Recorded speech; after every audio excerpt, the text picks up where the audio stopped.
So let me say hi. All right, everybody. Hello and welcome. It is Tuesday, March the 10th. You are here for how to build AI skills for your career with vibe coding in 2026. My name's Albert. I'm the founder of Albert's List. We help you gain job search, AI, and side hustle skills so you can be the most resilient professional possible. And you can visit us at our new vibe coded website too at ajobslist.com. Built by Replit, actually, too. As you all know, vibe coding and AI have really taken the world by storm. And a lot of us have taken on the efforts to learn more about it. It's coming for my job, it's coming for your job, it's coming for a lot of our jobs in one way or another, and it's really transforming how the world changes. And so if you're here as somebody who hasn't touched any AI tools yet, which is 13 of you right now, or you're somewhat experienced or you're experienced, you know that this is a really important topic. And so I'm really excited to have my friend Scott Simson here today. Scott is the founder of AI Marketing World. He's also a YouTube expert with billions and billions of views upon his channels, as well as channels that he's helped other people build. And I have the opportunity to be in, I guess, one of Scott's inner or outer circles and being able to chat with him every week about just this technology and how it transforms every single week. And so I'm excited to have him on here to tell you about how you can use AI skills, build AI skills for your career with vibe coding this year, and how it can transform the way you think about work and everything beyond it. Scott, it's great to have you here. Welcome back. Thank I'm you. going to go ahead and hand it over to you while I drop some links in the webinar chat so people can learn more about you as that way too. Spectacular. Thanks, Albert. Always a pleasure to do these webinars for you and for your audience. And thanks everybody. I'm looking at the chat here. Sometimes I'm like, where's the gallery so I can see everybody's faces? But I love that you guys are all jumping into the chat. It's awesome. I see people in Florida. I see people from overseas. It's fantastic. All over the world. I love it. So just to give you a little bit of background of who I am. I am a serial entrepreneur. What that means is it's a kind of a fancy word for I have ADHD and I have a hard time picking what I like to do and sticking with it. But I've been very fortunate enough to learn how to channel that deficiency into a superpower and build very successful businesses with it. And so over the course of the last number of years, I've built a multi-seven-figure YouTube agency working with businesses and business owners on building their personal brands using YouTube to drive leads to their businesses. And that's been my bread and butter for the last 7 years. Before or during this, I was actually fortunate enough to be able to take over a conference here in Dallas. It was called Video Marketing World. And last year in 2025, we pivoted the Video Marketing World brand to AI Marketing World. And so for the last 2 years, I have really been diving deep into AI integrations into businesses. So, as I stated before, some of you guys who just came in probably haven't heard, didn't hear. I am not a developer. I have zero ability to code. In fact, I took an HTML crash course probably about 16 or 17 years ago, and I still don't understand. I never got it. I used all sorts of tools, and Dreamweaver was one, back in the day when Dreamweaver, yeah, there was a couple of other ones that helped you use HTML to build websites. I'm not a coder, and I don't pretend to be.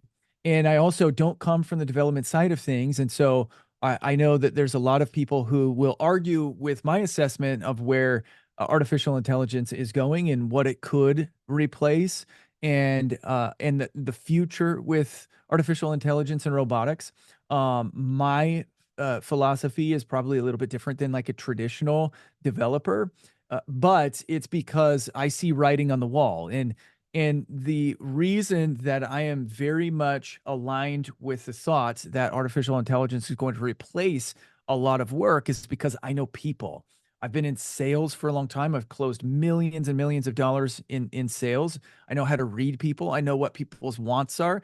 And for the most part, 99.999% of people want to make more money and do less work. And 99.999% of business owners want to get more out of their employees and pay them less. And that is just the nature of humanity. That's how we are built. And this is the reason why I truly believe that as business owners start to incorporate artificial intelligence systems into their businesses, it's going to lead to a lot of people being replaced. And so this presentation is about how you can learn how to make yourself a better team member, more employable, or turn yourself into an entrepreneur through learning how to integrate vibe coding and artificial intelligence systems into what you're doing. So that way you can get more done with the time that you have. That said, I want to show you guys something before I kick off into this presentation. This just came out. This. All right, this is on my I posted this on my Facebook feed and it ended up doing really well. 196 shares. So like this one blew up. So this was a graph that Anthropic made talking about jobs that are likely to be replaced by artificial intelligence in the very near future. Okay, management, the blue is where there's a lot of AI coverage. So management, business and finance, computer and math, architecture and engineering, life and social sciences, social services, legal, education, arts and media, health practitioners, which is kind of scary. But if Elon Musk's prediction is true, his optimist bots will be better than surgeons within the next few years. Office and admin and sales. So these are the jobs that are most likely to be replaced by artificial intelligence, where a lot of AI, a lot of the coverages. I mean, it's theoretical coverage, but this is again likely to be replaced. What do all these have in common? Well, they're all white collar jobs. Back in the day, my parents were like, "Don't be an entrepreneur. Go to school and get your degree, and you will make more than most people who don't go to college and get a degree will make." And I look at this and I'm like, what's interesting about this and what I've realized over the course of the last number of weeks, last few days since this came out, was that college does a really good job, too good of a job of teaching college students systems that make them employable. It says these are all systems oriented positions, very systems friendly, like cog in a wheel friendly. And this is why it's easy to teach these things to artificial intelligence and have AI have so much overlap over these industries. Whereas like if you look at installation and repair, I mean, we have to wait until robots get good enough at turning wrenches in the right way. I don't know if any of you guys saw that Neo bot, but it took like there was like videos that came out with this Neo robot. It was hilarious because uh the person gave the Neo bot a task, go get some water from the fridge, and it was like 20 feet away, and it took the Neo bot 10 minutes to get the water from the fridge. I'm like, oh my gosh. Well, if that's the case, you're going to have robots sleeping over just to like fix a leak in your pipe because it's going to take them forever. Whereas like a plumber could come and get it done in 10 minutes. Um, then come to find out with the Neobot, and this is even better. Uh, it was all remote controlled by somebody in a different country. So somebody had to like log in, put on their VR glasses, move the joystick around to control this Neobot in your home. And I'm like, oh, we're kind of far away from having robots that can actually be like mechanics and plumbers and installers. And so and agriculture and construction, production, transportation, right? We're well, transportation maybe not so much. This one actually should have, it seems like it should have more coverage because of the autonomous cars. But my point is that we're pretty far away from having robots being able to do all of these things, but we're not very far away from robots from AI being able to do the thinking processes.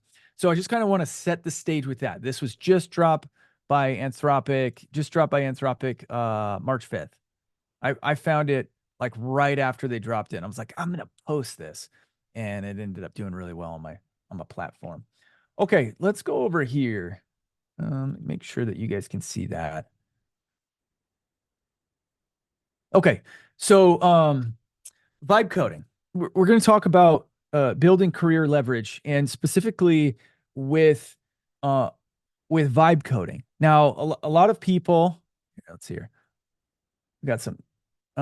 Yeah. Let me slow myself down here because I want to. I have a tendency to want to jump too far, and I want to set the stage a little bit better. Okay. So the career shift nobody prepared for you. Okay, so the old signal in career, right? These are the old signals that established you as a credible employee, as a valuable, value-oriented employee. Job titles, degrees, certification. These are all losing signaling power because, again, you think about that anthropic graph, the intelligent work, the thinking work can be done by AI. It can be done faster, it can be done, and it can be done better. And it can be done with more data backing up the outputs that it's delivering to us, right? Because it's large language models, it's just trained on a collection of data. So it's pulling from over here and over here and over here. And it can take data from many sources and logically find a path that seems like the best fit for whatever the problem is that you're coming to the LLM with. All right. The new signal, this is the new signal for humans, for workers, skill expectations, a proof of ability and output. So I think about this in terms of like if if you resist, well, let's back up. If you are anti-internet in the year 2000, I'm never using the internet. And you're just I'm going to do things the old way. I'm going to go to the library when I need to research a problem. And I'm going to call my friends who may have knowledge in something when I need some extra knowledge, as opposed to going to askjeeves.com in 2002 or whenever that was 2000 2002 and trying to do some research all from the comfort of your home and then having an answer to something in 15 minutes as opposed to driving hours to the library, going through all the volumes, Dewey Decimal System. Remember all that stuff? It's gone. It made you less efficient if you didn't use the internet. It made you less effective if you didn't use the internet. The exact same thing is happening right now. All of these things over here, the old signals, job titles, degrees, certifications, mean absolutely nothing if your output is slower than the guys who are using artificial intelligence. The guys, than the people, let's say not just exclusive to guys, the people who are using AI or vibe coding to create things that make their systems flow a little bit more smooth. And this is what I tell my team all the time. I have 20 employees, and I tell my team, like, I do not want to replace you. I do not want to fire you. But with AI, you are expected to have an increased output. Because if you don't have an increased output with these new tools, it's just like the guy who refused to use the internet. So all of my team is required to use Gemini and ChatGPT and Claude and Nano Banana because it makes them faster employees. And I know some people might disagree with that, but when my competitor, their output is so much faster than my own, and my clients decide to leave because they get more for less with my competitor, I have to teach my people to use the systems that are going to make them more effective and more efficient. Anyway, AI experience is no longer just a bonus. It's going to become, and it already has become, a baseline. We're already seeing, I don't know if you guys saw Jack Dorsey with Block just laid off thousands of people because they're integrating AI systems into his tech, into his processes. And that's that's the nature of it. That's what's going to happen. Okay, I don't want to beat a dead horse there. I think I drove that point home. Um, all right. Okay. Next. Okay. So, big misunderstanding about AI skills. A lot of people. And I get this I get hit with this almost every single day in my commentary. My social media platform is growing. I'm talking about AI and integrating AI into your systems all day, every single day, and I get a lot of pushback. Uh, Most of the world right now does not want to live in a world where they're forced to learn AI. And trust me, I get it. And I've always been kind of similar. Don't tell me what to do. I don't want to be told what to do. Uh, I want to live the life that I want to live, and I get that, and I respect that, and that's totally fine.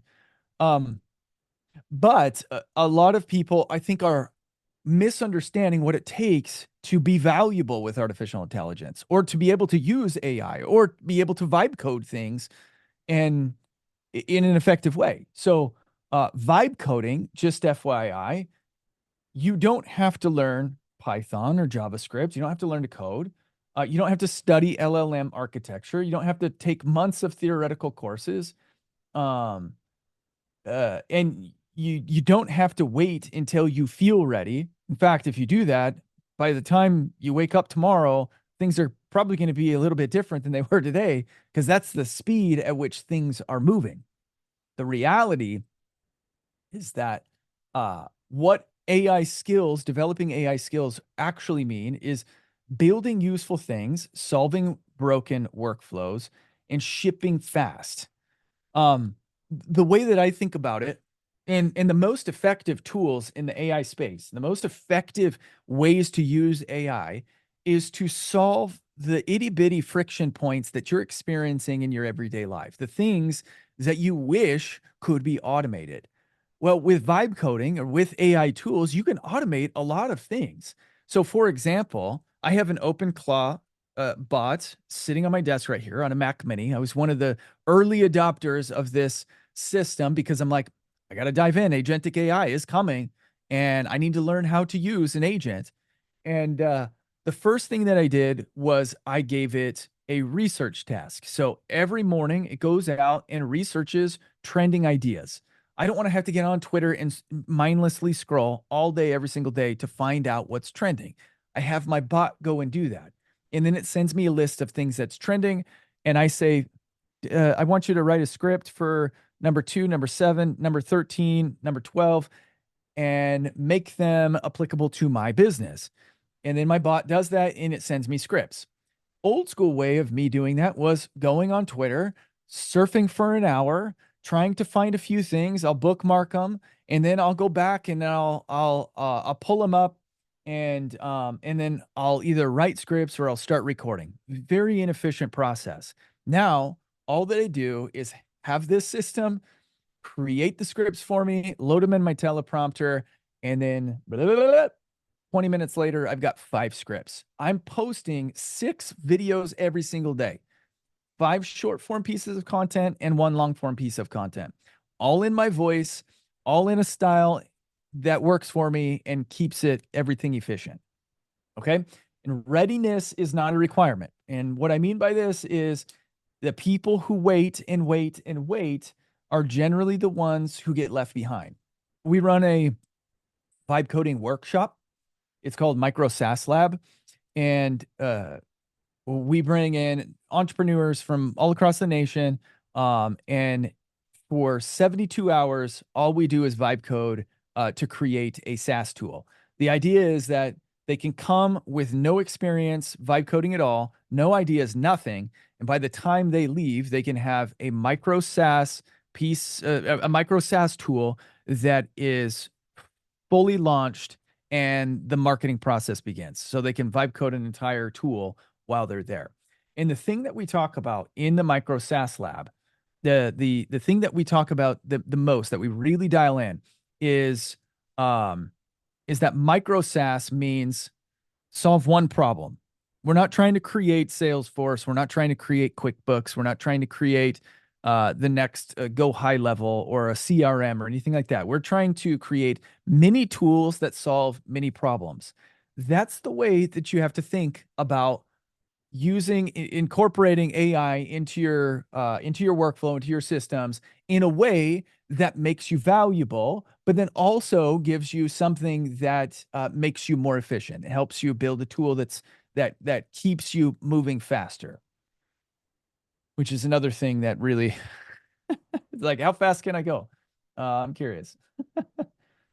All right, let's see here. All right. Elaine, yes. Okay, I do want to address that. Yeah. So what you're doing 2 years ago at your former company, I know it seems efficient, but it's also a recipe for slop.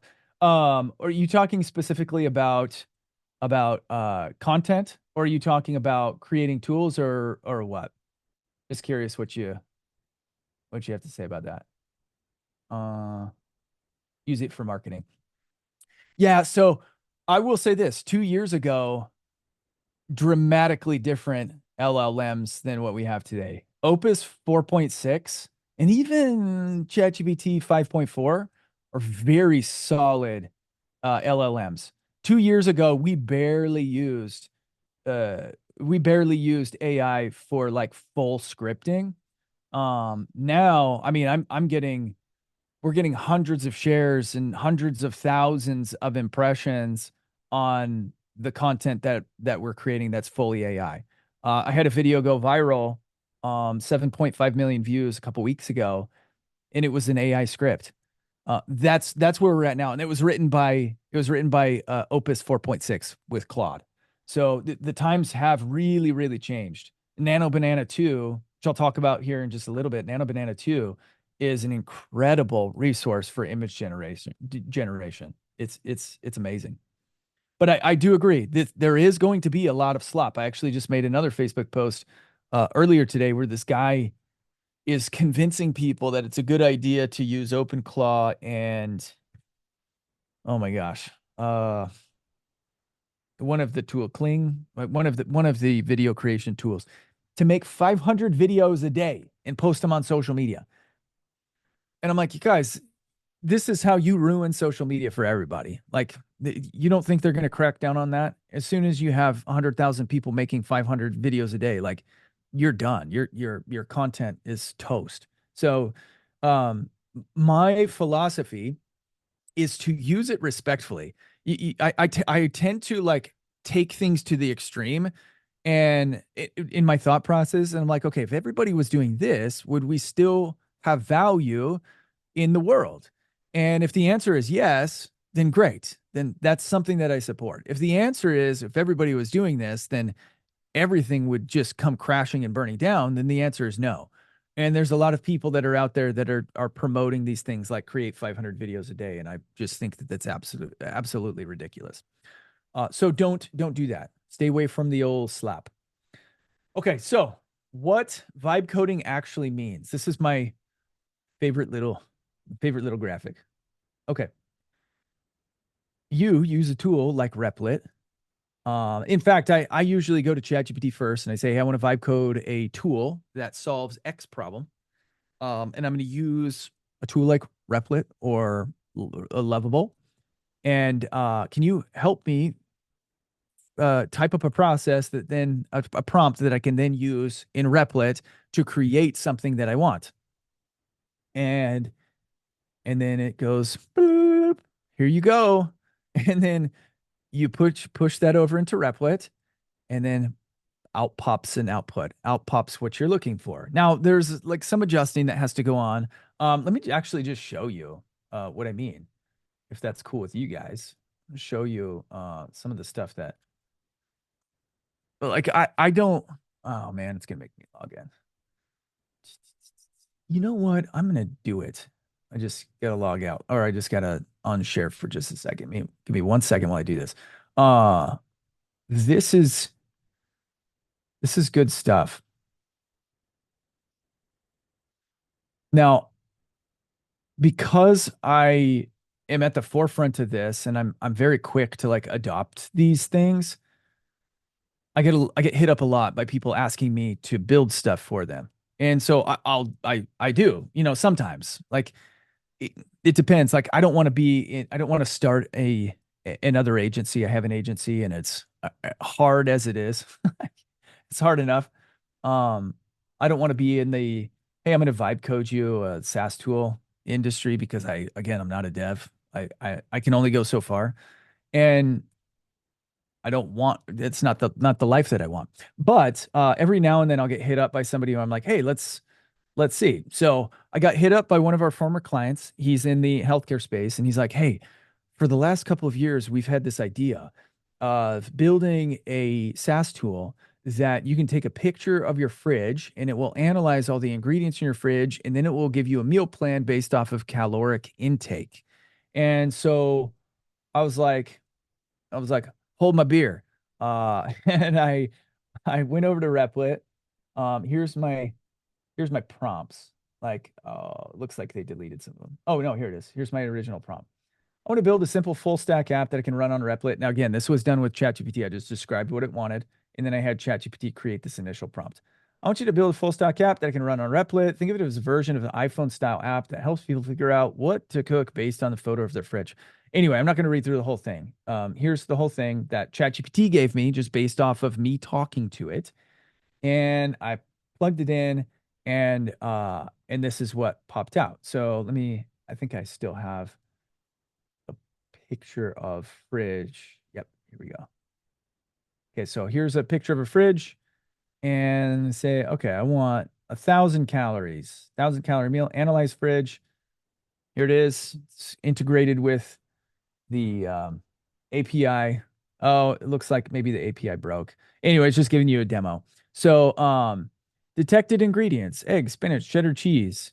Here's some easy recipes. And then what's supposed to happen is you click on this and it'll give you a step-by-step instructions on how to make this stuff. Anyway, the point of this is like I plugged this in. I plugged this in.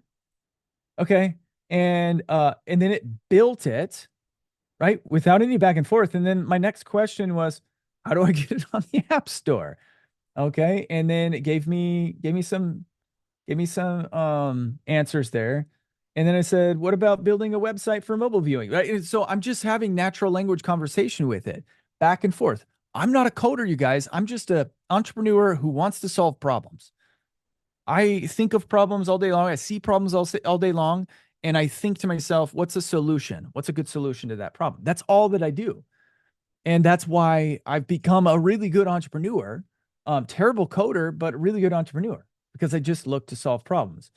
Okay. Described an outcome to ChatGPT, had ChatGPT come out with the prompt. Then I took the prompt, copied and pasted it over into Replit, and then out popped the result. Everything was done in natural language. Anything that was like coded is all done in the background. And I don't have to think about it. I don't have to do it. Um, this is why these are the things like I saw somebody shoot up the shock face. This is why I think this is why I'm leaning towards a high likelihood of people losing their jobs. Maybe not even losing their jobs, but just the potential of like new graduates coming out of school not being able to find work because they're not needed. That's what's scary to me. I've got kids. My oldest is 19. I've got an 18-year-old. My 17-year-old turns 18 in 2 months. I'm thinking about their future. And I have, my own personal philosophies about where they should be spending their time in order to maximize their potential in the future. But I'm not telling them to get into any of these areas that have that high theoretical coverage of AI. I'm just not because it's not viable. It's not viable.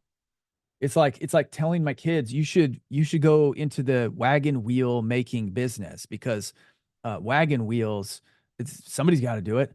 Like, no, you don't. Like tires replace the wagon wheel. Don't go into the wagon wheel business. Okay.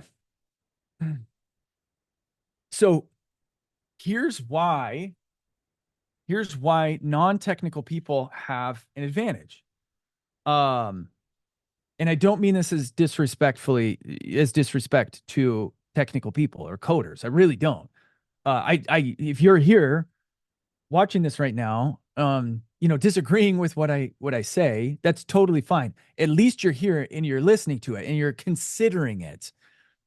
Because that means that of all of the other coders and developers and people that are out there that are kind of like their head in the sand and they don't want to listen to it, at least you're listening to what the other side has to say. There is no, there's no breakdown of, dialogue. So why technical people have the advantage? You know the real problems, right? Sometimes when we're in the technical space, like you can get a little bit too close to it. All of you guys, I'll just say this, like, well, let me go through this and I'll give you that point. It's my micro hug, keep you locked in. You know the real problems. You hear what users complain about. You see the broken workflows. You know where the time and money are wasted. I want to put a one in the comments if you know where money is wasted in your current job. Just a number one. Who knows who sees where money is wasted? Oh man. Uh, where are all the ones at? I know there's a couple ones. Yeah. We know where the money's wasted at. I'm a business owner. I know where the money's wasted at. I waste a ton of money. My employees know where the money's wasted at. All right. What's an example of a broken workflow? Well, I think that the example is like anything that is it's not optimized. Like if there's a friction point, right? Like so, for example, in my company, there have been a few times where we had either under automated processes or over automated processes. So our under automation of processes meant that somebody had to go in and actually do manual work to copy and paste, and or there's multiple places that they're pasting and there's just a lack of efficiency. Over automation is like we've got 1800 zaps to go move files from here to here to here to here to here, and something breaks and I'm like, what the heck just broke? We just know it's not working, but where is it not working? So you see those things and you know where the problems are. You know where time and money are wasted. Um, but here's the real thing that really like makes you gives you guys an opportunity. And I don't know all of your ages. I know Albert's, general age range, but I don't know the rest of your guys' ages. I'm assuming probably between the ages of 30 and 60 for the most part in this group listening to this right now. That means that you have had a career somewhat of a, some of you guys have maybe bounced around, but I'm assuming that a lot of you guys have been established in your careers for a number of years. Actually, leave it in the comments. How many years have you been in the same career? All right, here's some 25, 25. Yeah. Yep. 20, last three. Cool. Yeah. Look at this, guys. Good job. Congrats on being in your space for that long. Well, guess what? That makes you an expert at what you do. Like the longer you spend somewhere, like the more you know it. I remember I used to sell insurance, and we used a system called Eclipse, and a computer system. And I got in there, and it was foreign to me, and I was like, "This is ridiculous. Where do I go? How do I log things and do things?" It was such a pain. After a year, I became an expert at Eclipse.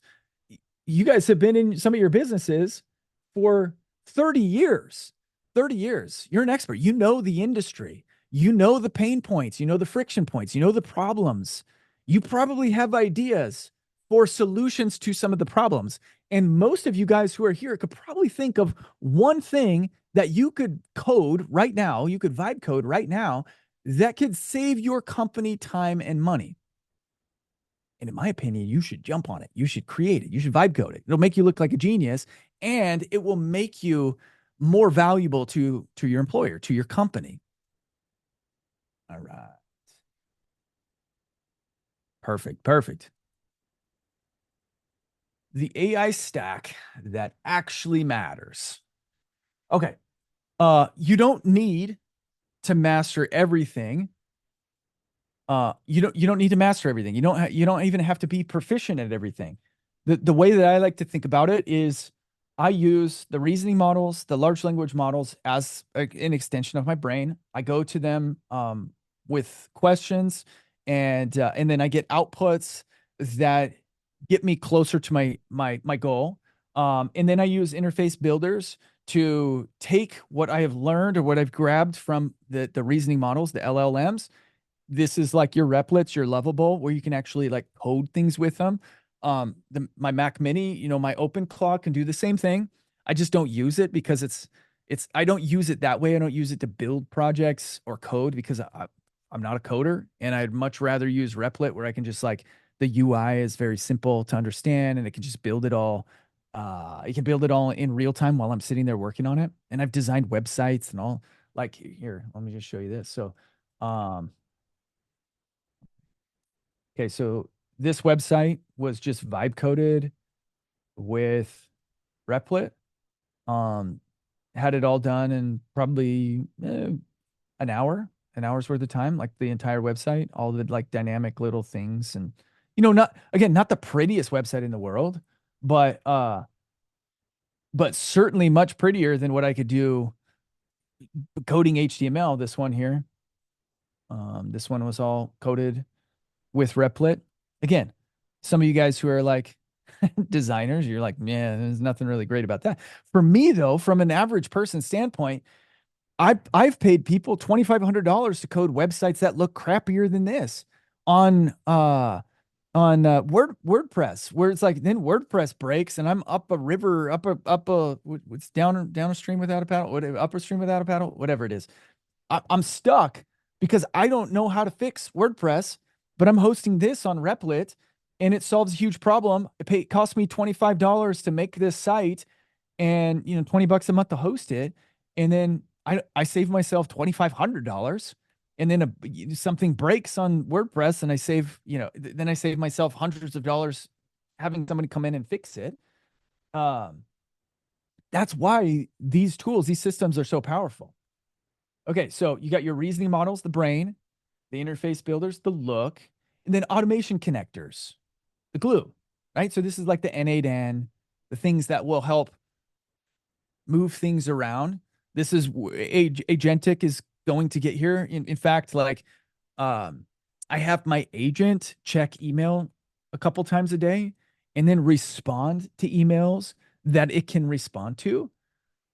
Some of you guys, that might freak you out. And you're probably in industries where you're like, we can't do that. That's legal or that's a HIPAA violation. And I get that. I totally get that. It's not going to replace everybody right now. They're going to have to be like security things that security measures that are put in place, guardrails that are put in place to cover some of those things. But my point is like even automations are going to be taken over by agentic, I think, at some point.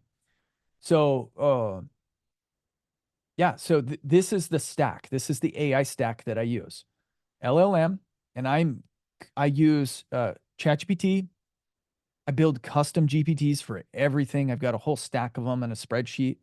Um, I use it to come up with like help me work on my ideas, come up with prompts that I can send over to Replit, so I don't have to go into Replit and just go back and forth for 45 minutes trying to get the right trying to get it organized. I can just be like, hey ChatGPT, can you create? I'll go to Google and I'll find a website that I'm like, oh, that's a really cool design, and I'll take a screenshot of it, dump it into ChatGPT, and I'll say, hey, can you build me a prompt that will get this style of a website as an output from Replit, and then it'll build me the prompt. I'll take it over to Replit. Wham bam, I got myself a beautiful looking website.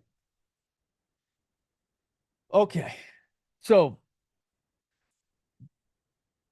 these are the big winners, and um a lot of people think that it's like, no, I've got to build the next macro SaaS. I got to build the next Salesforce. I got to build the next Go High Level. I got to build the next QuickBooks. And it's not those things. That's not where the value. That's not where the quick value is. Like simple projects are actually almost more valuable to your company than trying to invent something big.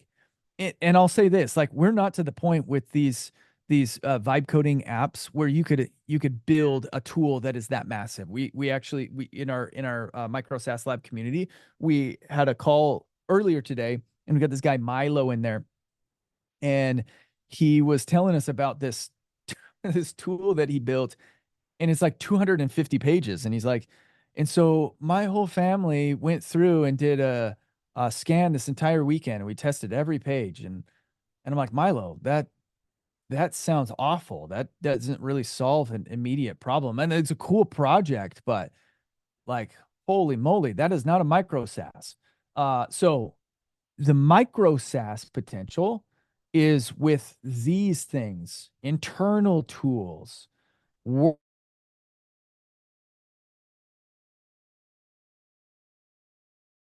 touch points, every little department in your business, every little, oh, it says my internet connection's unstable. You guys, can you all hear me? Albert, am I still here? Okay. Oh no, I'm back. You guys, ah, sorry about that. All right. Turn on my hotspot. Every little touch point, every little friction point, every little problem that you encounter is an opportunity for you to create something that makes you more valuable, your work more efficient, and the business you work for more valuable. I mean, holy moly! Like I was saying, like I started building custom GPTs when the capability came out. I had a couple people reach out to me. One guy paid me $5,000 to create him a custom GPT. It took me 15 minutes to build a custom GPT that he uses in his business every single day. That's, I don't want to say like that's the opportunity, but I mean, that's the opportunity. That's it. Like there are people that are out there that are like, I need this. Show me how to do it. I need this. Build me something. All right, let me switch my Wi-Fi over to mobile. There we go. All right, and I know, oh my gosh, I got a lot to go here, but I'm going to try and move a little faster because I want to make sure to answer your questions, and I know we've only got an hour. So, all right, vibe coding build loop, and you guys, I'm going to send out these slides to you guys tomorrow. So anything that I miss, anything that I don't cover, you'll get it, and just want to make sure that you guys know that. Okay, so idea, have an idea. Throw a prompt into ChatGPT. Have ChatGPT create a prompt that you can send over to Replit or Lovable, create the prototype, break it, really go through it, break it, refine it, and then boom, ship it. No planning paralysis, fast feedback. We have people in our community that have been like, um, they're like, they'll come to our 3-day event and they're like, what if I, I get through this and I decide to change my mind, or I decide that I'm going down the wrong path. And I'm like, you coded a freaking app in 3 days. You have another 3 days to code something different? Yes, you do. It doesn't take years to build something anymore. Like micro SaaS takes days. Sometimes you can create a micro SaaS in hours. We at our event, AI Marketing World, my business partner Austin, um he we did a whole demo where for the days leading up to the event he vibe coded a tool and then offered it for sale. So at the event he showed video of himself building a tool and then pitching his tool and then making money from his tool, and he did it all in a number of days leading up to the event, so that way we'd have this case study at the event to show people how easy it is. That's how simple it is. So if you get stuck with decision paralysis, then you kind of you're going to get left behind. You just got to like jump in and just start making stuff, and then you'll refine what you're making as you go. I call it the rule of reductive attempts, right? When you're boiling salt water, you're trying to get the essence of salt, right? You're trying to get all the water out. You're reducing the salt water so that way you're left with the salt. But you start with everything kind of mixed together. Well, the same thing with having something successful, having a successful outcome. You got to try a whole bunch of things in order to get to the things that, in order to get to the point where you know that you have something successful, where you've tried all of the ways, you've tried a million ways that have failed, but because you've done all of that, you're left with the methods for how to create something successful. That made more sense in my head. And actually, I've explained it way better before. But that's the story of like my entrepreneurial journey. I tried hundreds of things and I failed and I failed and I failed. And then by the time I got into my mid 30s, I was like, man, I failed at this. Well, let me try it this way. And I failed at that. Let me try it this way. And then I took all of the little learnings that I had gained from my time failing, put them together into a business that's made millions of dollars. So the rule of reductive attempts. Okay. When a project becomes real, uh, man, I just love this. Stop building for applause, build for utility. I've worked with so many SaaS companies in our agency. I can't name names. Oh my gosh, I wish I could, but I can't. I've worked for big SaaS, like big software companies, and I'll talk to them and they'll be like, I've actually been on advisory boards of some SaaS tools in well, I don't even want to give you the industry because it might get me in trouble. But I've been on advisory boards and they're like, what do you think of this tool? And I'm like, hey, that's really cool, but nobody's going to use it because it doesn't actually solve any problems. It looks really beautiful and the outputs look really clean, but it's not a problem that anybody has. And so nobody's going to use it. Build for utility. Build for utility. Micro SaaS is it's solving one clear problem. It saves time or money. These are the big things that business owners and corporations and even you are thinking about. I want to save money so that way I end up with more money at the end of the day. And I want to save time so I can do the things that I actually want to do. Okay. Can someone else use it? This is the other thing. Well, if you can use it, I'll say that that's totally fine too, if it makes you more efficient. Does it run without you? That's how you find value in it. So if these two things, if you want to sell it, can someone else use it? Well, now you can slap a multiple on the valuation because it doesn't have to be run just by you, the key man. And can it run without you? That's also multiple on the valuation because again, you're not the key man. You don't have to run it. All right. So in terms of like career, like making yourself more employable, making yourself more valuable in your career, then there is proof, or there is as you're using these tools. Let me just break this down as simple as possible, right? There's potential for you to create tools that make you more valuable as an employee because you're more efficient, more effective. There's potential for you to make more money because you've created a tool that solves a problem that you can then go sell or you can go and consult on. That's the whole point of this, is to make you more valuable or to create something that is valuable that will make you more money. And that's really what you should be focused on when you are building things with AI. All right. Shipping is like 95% of success, maybe even more, 95, 96, 97% of success. If you don't have a chain of marketing, if you don't have a chain of distribution, then your product is basically dead on arrival. All right. So this is now we're getting into I'm going to tell you a little bit about what we do, but the point of this is this actually is really important. Momentum dies when you're isolated, when you don't have feedback, when you don't have people to bounce your ideas off of. Community pressure and constant iteration, community and just working with other people in the community helps keep the momentum alive. And this is where we have our group. It's called AI Mavericks. Now, I will tell you about our group, but I will say this. We have a free webinar that we're doing this Thursday. Gosh, it's getting late. We have a free webinar that we're doing this Thursday, talking about how to use Nano Banana, the image generator, to increase revenue, how to use it to create viral content, how to use it. I use it to create YouTube thumbnails that are highly clickable. I would love to invite you to that, completely free. It's going to be a 90-minute session where you just go in depth on how to use Nano Banana. But this is our group. It's called AI Maverick. So if any of you guys are interested whatsoever in learning more about AI, that's all that we do in this group. We teach you how to use AI tools to make yourself more valuable and to build valuable things. And our it's a low monthly expense.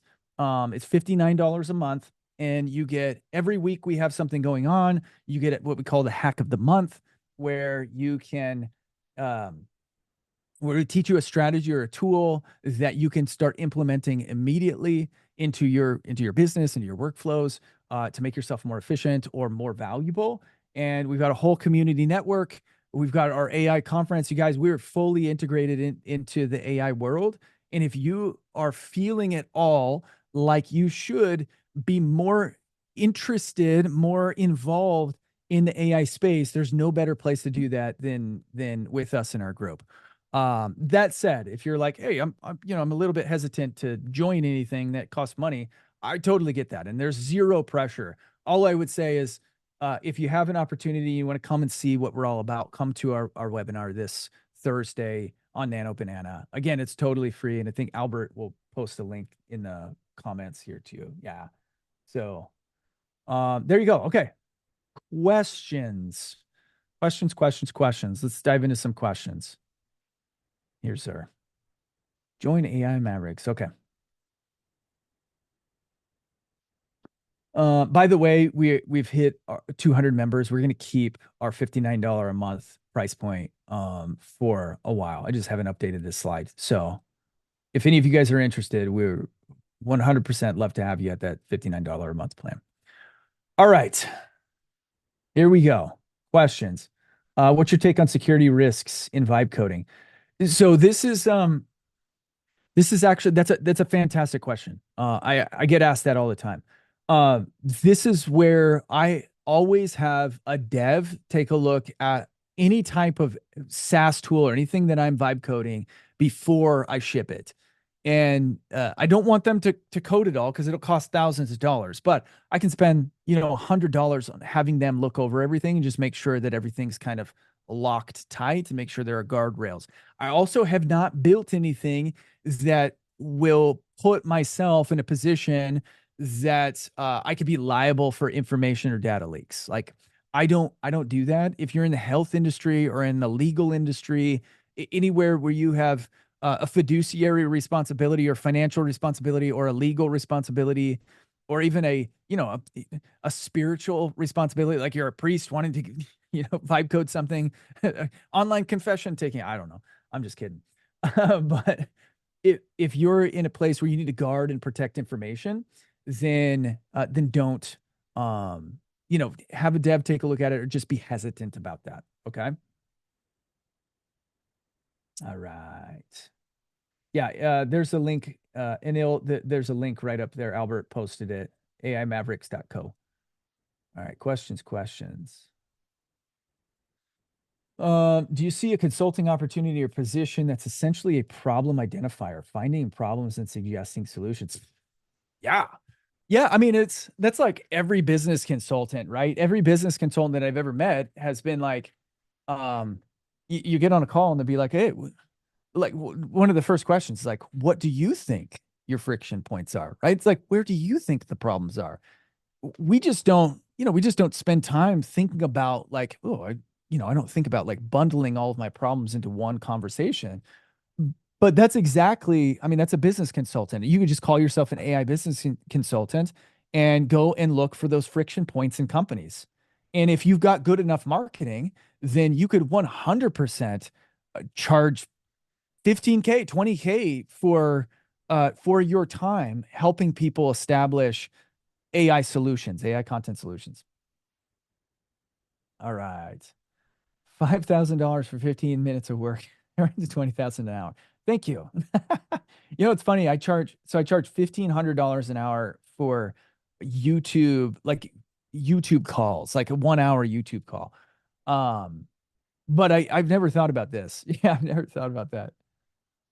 All right. Let's see here. Can you clarify to a newbie? Replit and Lovable are website platforms, and we use AI ChatGPT to provide the prompts to build the new website on these platforms based on example. Yeah. So Man, I wish I could give you a demo of Replit. Sometimes it takes, 5 to 10 minutes for it to create something. Um, but yes, Replit and Lovable are vibe coding platforms where you go and tell it what you want it to build, and it will code it for you.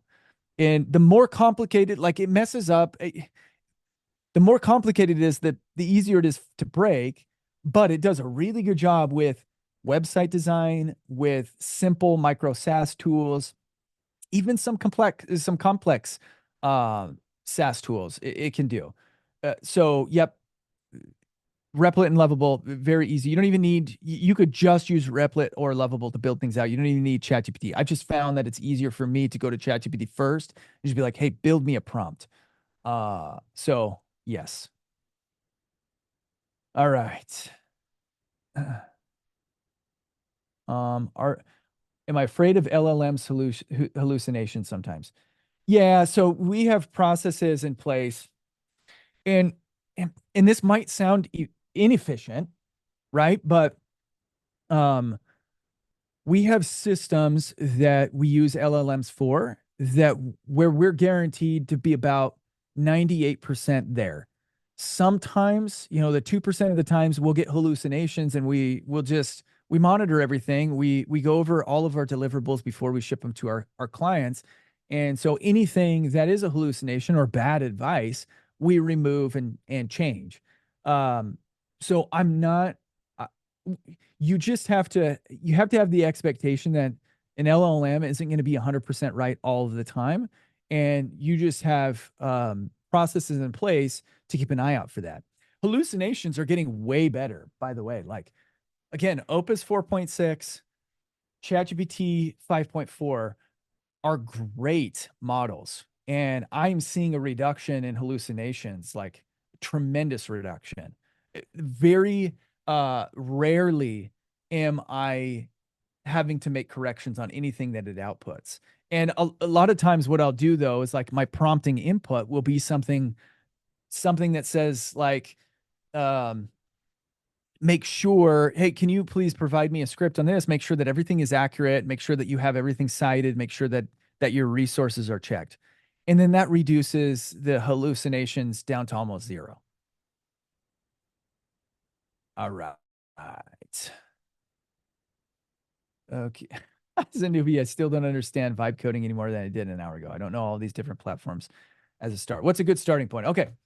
Andrea, a good starting point is Replit, right? So if we go to Replit and I say, see, so okay, Scott, what do you want to make? You guys still see my screen? I think you can. What do you want to make?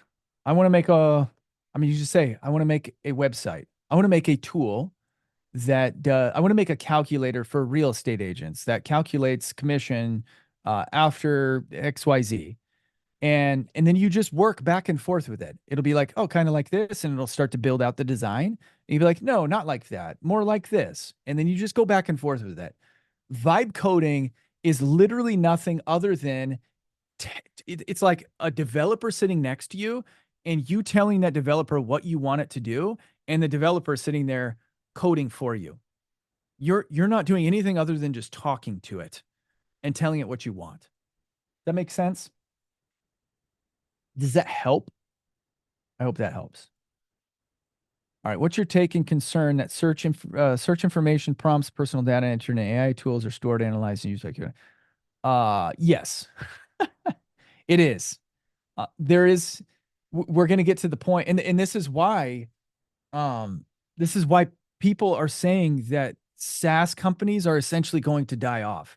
Everything is going to be able to be coded by large language models at some point. Now, there are some ways that you can protect yourself over the course of the next number of years before we get to the point where you talk to an AI, you tell it what you want it to build, and it builds it for you. But all data, like everything is data. And it's all, if you're posting things on the internet, if you're using networks to post things, that data is moving.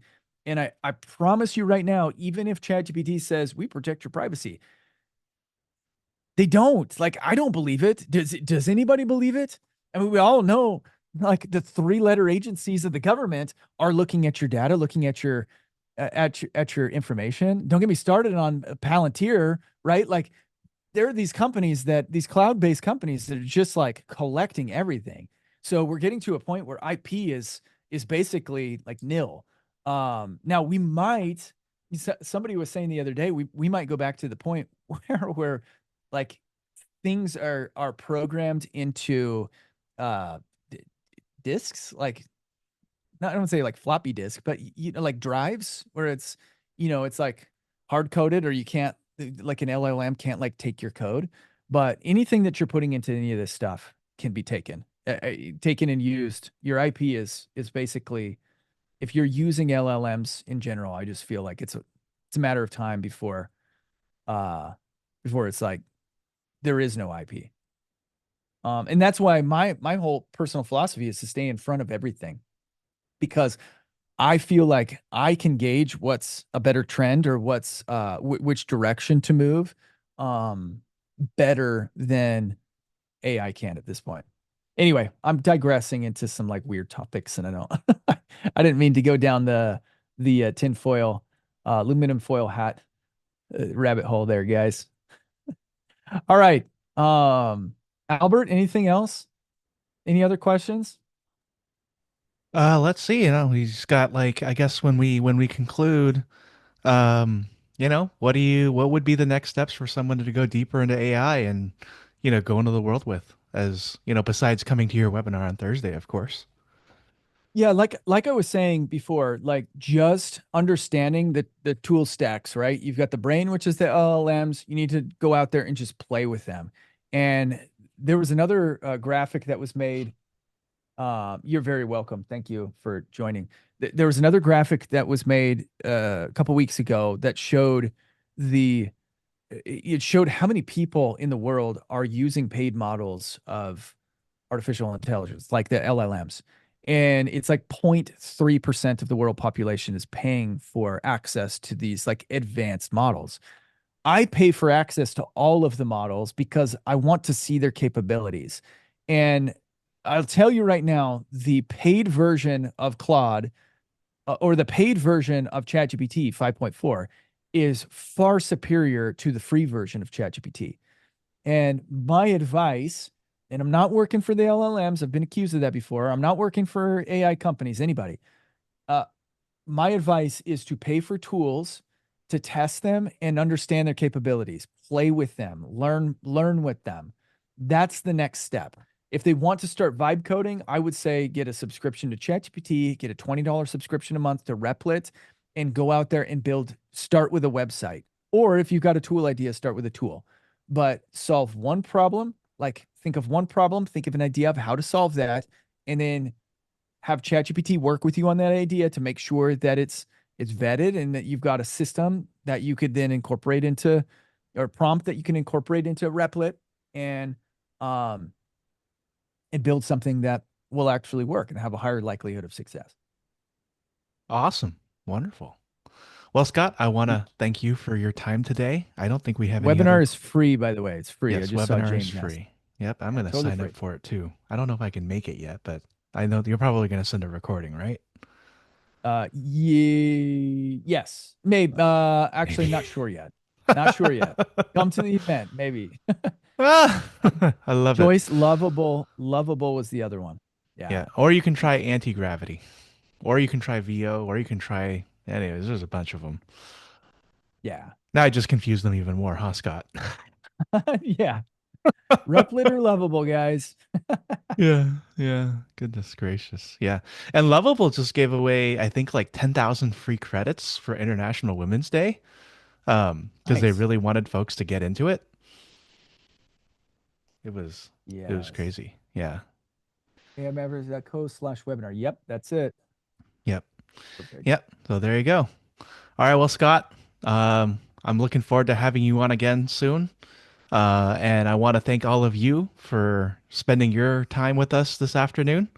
We have lots and lots of other events coming up, including those that focus on practical AI application, which is why I have Scott on here because he and I both believe that it's not about just talking about AI, but about executing it as well. And while you were doing this webinar, I was refining my OpenClaw workflow. So it's now got HTML enabled emails, which makes it even more amazing. Um, Um, yeah. I'm dropping my Instagram in the chat too for any of you guys who are still here. Oh Come yes. follow me and connect with me there. I forgot to throw that out there. I know a lot of you guys are on LinkedIn. I do more video and reels on Instagram. Excellent. Cool. All right. Cool. Well, we'll see you all soon. Have a wonderful rest of your day. You know where all the events are. We'll be following up. And have a great, wonderful rest of your week. See you all later, everybody. Yep. Thanks, guys. Recorded. Bye. Bye.